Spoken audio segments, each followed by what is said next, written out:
ನಮಸ್ಕಾರ, ನೀವ್ ನೋಡ್ತಿದ್ದೀರಾ ಅಶ್ವವೇಗ ನ್ಯೂಸ್. ನಾನು ಚಂದನ.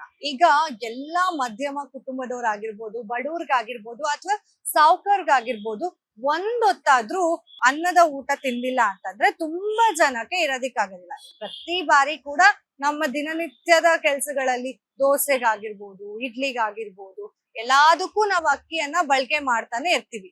15 ದಿನದ ಹಿಂದೆ ಅಷ್ಟೇ ಬೆಲೆ ಏರಿಕೆ ಆಗಿದ್ದಂತಹ ಅಕ್ಕಿ ಈಗ ಮತ್ತೆ ಬೆಲೆ ಏರಿಕೆ ಆಗಿದೆ. ಅಂದ್ರೆ 15 ದಿನದ ಹಿಂದೆ 8 ರೂಪಾಯಿ ಬೆಲೆ ಏರಿಕೆ ಆಗಿತ್ತು. ಈಗ 5 ರೂಪಾಯಿ ಮತ್ತೆ ಬೆಲೆ ಏರಿಕೆ ಮಾಡಿದ್ದಾರೆ. ಇನ್ನ ಅದರಿಂದಾನೇ ಜನ ಹೊರಗಡೆ ಬಂದಿಲ್ಲ. ಅಷ್ಟರಲ್ಲಿ ಈಗ ಇನ್ನೊಂದು ಶಾಕ್ ಕೊಟ್ಟಿದ್ದಾರೆ. ಇದಕ್ಕೆ 3 ಕಾರಣಗಳಿದೆ ಅಂತ ಹೇಳಿ ಈಗಾಗ್ಲೇ ಈ ಒಂದು ಅಸೋಸಿಯೇಷನ್ ಅವ್ರು ಇರ್ತಾರಲ್ಲ, ಮಾರ್ಕೆಟ್ ಅಸೋಸಿಯೇಷನ್ ಅವ್ರು ಹೇಳ್ತಾ ಇದ್ದಾರೆ.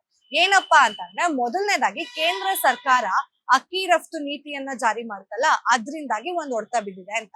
ಇನ್ನೊಂದು, ಈ ಸಾಗಾಟನೆ ಮಾಡ್ತಾರಲ್ಲ, ಟ್ರಾನ್ಸ್ಪೋರ್ಟ್ ಅಂತ, ಒಂದ್ ಕಡೆಯಿಂದ ಇನ್ನೊಂದ್ ಕಡೆಗೆ ನಾವು ಟ್ರಾನ್ಸ್ಪೋರ್ಟ್ ಮಾಡಿಸ್ಕೋಬೇಕು. ಅದಕ್ಕೂ ಇದಕ್ಕೂ ಏನಪ್ಪಾ ಸಂಬಂಧ ಅಂದ್ರೆ, ತೈಲ ಬೆಲೆ ಗಗನಕ್ಕೇರಿದೆ. ಡೀಸೆಲ್, ಪೆಟ್ರೋಲ್ ಅಂತೂ ಎಷ್ಟು ಕಾಸ್ಟ್ಲಿ ಅನ್ನೋದು ನಮ್ಗೆಲ್ರಿಗೂ ಗೊತ್ತೇ ಇದೆ. ಸೊ ತುಂಬಾ ದೂರದಿಂದ ಬರ್ತಾ ಇರುವಂತಹ ಸ್ಟಾಕ್ ಗಳ ಮೇಲೆ ಈ ತೈಲ ಬೆಲೆ ಏರಿಕೆ ಆಗಿರೋದ್ರಿಂದ ಅಕ್ಕಿ ಬೆಲೆ ಏರಿಕೆ ಕೂಡ ಮಾಡಿದ್ದಾರೆ.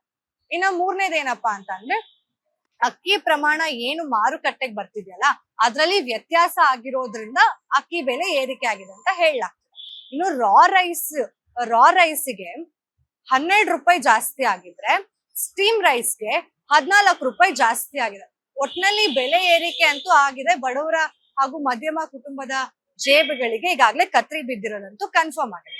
ಈ ತರ ಬೆಲೆ ಏರಿಕೆ ಜಾಸ್ತಿ ಆಗ್ತಾ ಹೋದ್ರೆ ಅದು 15 ದಿನದಲ್ಲಿ ಏನು 8 ರೂಪಾಯಿ ಜಾಸ್ತಿ ಆಗಿತ್ತು, ಈಗ 5 ರೂಪಾಯಿ ಮತ್ತೆ ಜಾಸ್ತಿ ಆಗಿದೆ. ಓವರ್ ಆಲ್ ಈ ಬೆಲೆ ಏರಿಕೆ ಸ್ವಲ್ಪ ತಿಂಗಳುಗಳಿಂದ 18 ರೂಪಾಯಿ ಜಾಸ್ತಿ ಆಗಿದೆ. ಹಿಂಗೇ ಹೋಗ್ತಾ ಇದ್ರೆ ಮೋಸ್ಟ್ಲಿ ನಮ್ಮ ಜನ ಅಕ್ಕಿ ತಿನ್ನೋದು ಕೂಡ ಬಿಟ್ಟು ಬಿಡ್ತಾರೋ ಏನೋ. ಸಿದ್ದರಾಮಯ್ಯನವ್ರು ಫ್ರೀಯಾಗಿ ಅಕ್ಕಿ ಕೊಡ್ತಿದ್ದಾರೆ ಅಂತ ಕಮೆಂಟ್ ಮಾಡ್ಬೇಡಿ. ಮತ್ತೆ ಯೂಶಲ್ ಆಗಿ ಅಕ್ಕಿ ಬೆಲೆ ಜಾಸ್ತಿ ಆದಾಗ ಇದರಿಂದ ಏನಾದ್ರೂ ರಾಜ್ಯ ಸರ್ಕಾರಕ್ಕೂ ಪರಿಣಾಮ ಬೀರುತ್ತಾ ಅನ್ನೋದನ್ನ ಕೂಡ ನಾವು ವೇಟ್ ಮಾಡಿ ನೋಡ್ಬೇಕಾಗಿದೆ.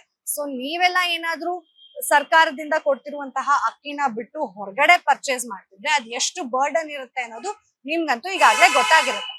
ಸೊ ಮತ್ತಷ್ಟು ಅಪ್ಡೇಟ್ಸ್ ಬೇಕು ಅಂದ್ರೆ ಫಾಲೋ ಮಾಡಿ ಅಶ್ವವೇಗ ನ್ಯೂಸ್.